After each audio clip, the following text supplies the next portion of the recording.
किसी ने इलेक्शन से महीना पहले पटा पहना। इस तरह से लगता है कि ये हुकूमत है या ये कोई निजाम, सिक्के का निजाम जो है वो कायम हुआ है।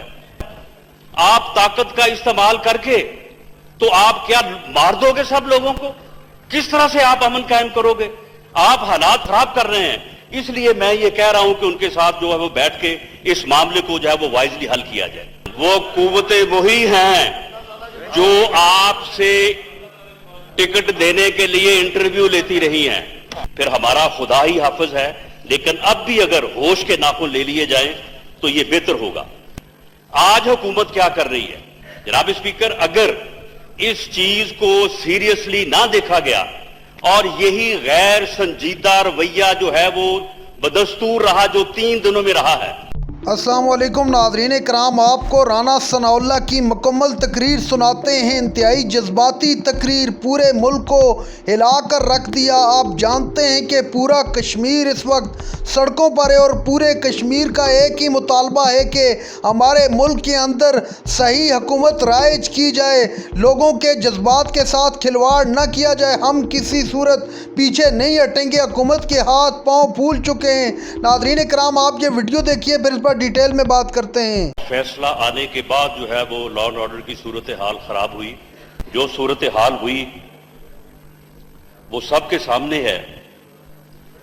अब इन 3 दिनों में आप इस हुकूमत का जो है वो रवैया देखें कि हर मौके के ऊपर इन्होंने मामलात को डील करने के लिए, हैंडल करने के लिए किस किस्म का जो है वो रवैया अपनाया, किस किस्म की गैर संजीदगी।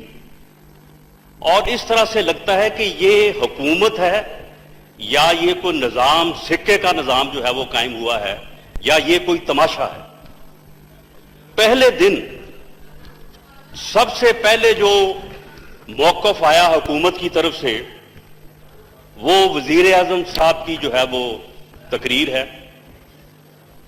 और जनाब स्पीकर, इन मामलात को बड़ी ही संजीदगी के साथ हैंडल करना, डील करना वाइजली इसलिए भी जरूरी है कि इससे पहले ये मिसालें मौजूद हैं। आप ताकत का इस्तेमाल करके तो आप क्या मार दोगे सब लोगों को? किस तरह से आप अमन कायम करोगे? आप हालात को खराब कर रहे हैं। इसलिए मैं ये कह रहा हूं कि उनके साथ जो है वो बैठ के इस मामले को जो है वो वाइजली हल किया जाए। आज हुकूमत क्या कर रही है जनाब स्पीकर, अगर इस चीज को सीरियसली ना देखा गया और यही गैर संजीदा रवैया जो है वो बदस्तूर रहा जो 3 दिनों में रहा है, जिसकी मैं मुख्तसरन जो है वो निशानदेही करूंगा, तो जनाब स्पीकर, पंजाब जो है ये 11 करोड़ लोगों का सूबा है और ये सेंट्रल पंजाब जो है ये 6.5-7 करोड़ नफूस है। ये इनको इस तरफ लाने वाला कौन है? ये लोग जो हैं ये तो कभी सियासत में और इलेक्शन में इंटरेस्टेड ही नहीं थे। उनके आप रहनुमाओं को देखें, उनकी 60-60, 65-65 साल उम्र है, उन्होंने कभी मोहल्ले के बीटी मेंबर का इलेक्शन नहीं लड़ा। इनको कौन लेके आया था सबसे पहले NA 120 में कि जी इलेक्शन लड़ो? वजह क्या थी? इनको इलेक्शन लड़ाना वजह थी? नहीं। इसलिए अब अगर इस तरह से डील किया गया, जिस तरह से ये 3 दिन किया गया है, तो फिर मैं समझता हूं कि फिर हमारा खुदा ही हाफिज है। लेकिन अब भी अगर होश के नाखून ले लिए जाएं तो ये बेहतर होगा। जनाब स्पीकर, पहला मौक़िफ़ हुकूमत का वज़ीर आज़म साहब की तकरीर है और इसका प्रिंट मेरे सामने है। ये टोटल कोई 5-7 मिनट की तकरीर है। वज़ीर आज़म साहब फरमा रहे हैं कि छोटे से तबके ने रद्द अमल दिया है और जिस तरह की जुबान इस्तेमाल की है, मैं मजबूर हूं कि आपसे बात करूं। जजेस ने जो फैसला दिया है वो आइन के मुताबिक है। जहां जिस तरह की जुबान इस्तेमाल की गई है, मुल्क रोक देंगे, ये सड़कें ब्लॉक कर रहे हैं और इस तरह मुल्क रुक जाएगा, मजदूरों का रोजगार खत्म हो जाएगा। और साथ ही एक वीडियो और चल रही थी कि मैं पूरा मुल्क बंद कर दूंगा, पूरा मुल्क रोक दूंगा। जनाब स्पीकर, उन्होंने ये भी फरमाया कि कोई तोड़ फोड़ नहीं करने देंगे, कोई ट्रैफिक नहीं रुकने देंगे। کہا گیا کہ بڑی سٹرینتھ، بڑی مضبوط اور بڑی زبردست تقریر کی ہے، بہت بہادری کا مظاہرہ کیا ہے۔ وہاں پہ دو ٹوک انداز میں بات ہوئی کہ ان کے 3 دھرنے جو ہیں وہ بڑے تھے۔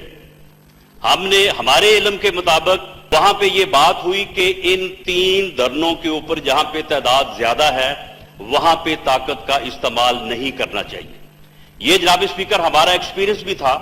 اس سے پہلے جب بھی یہ دھرنے جو ہیں یہ تقریباً 1 سال ہم نے جو ہے وہ اس مصیبت کو، اس مشکل کو بھگتا ہے، اور اس وقت اس مصیبت کو بڑھانے میں، اس کو ابھارنے میں جو ہے وہ یہ ہمارے بھائی جو ہے وہ یہ ان کے شانہ بشانہ ہوتے تھے۔ ان کے لیے جو ہے وہ تقاریر بھی کرتے تھے اور ان کے لیے کھانا بھی لے کے جاتے تھے، ان کو جو ہے وہ فیسیلیٹیٹ بھی کرتے تھے، اور کچھ اور مقتدر قوتیں بھی تھیں جو وہ بھی اس سارے معاملے میں، سارے عمل میں شامل تھیں۔ وہ قوتیں وہی ہیں جو آپ سے ٹکٹ دینے کے لیے انٹرویو لیتی رہی ہیں۔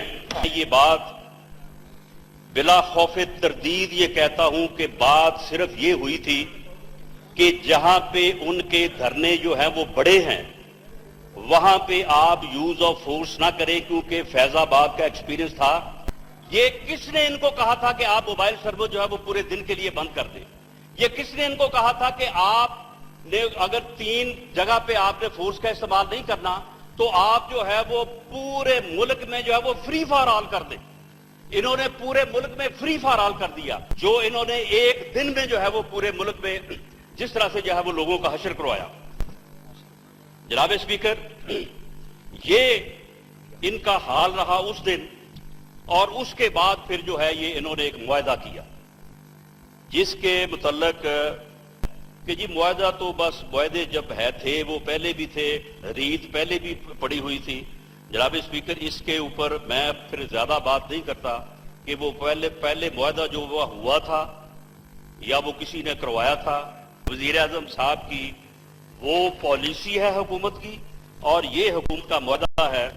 اس میں اسپیکر مجھے آپ یہ بتائیں کہ جمعے کے دن ناظرین کرام، آپ نے ویڈیو دیکھی، رانا ثناء اللہ نے اسمبلی کے اندر کھڑے ہو کر سب کو اڑا کر رکھ دیا۔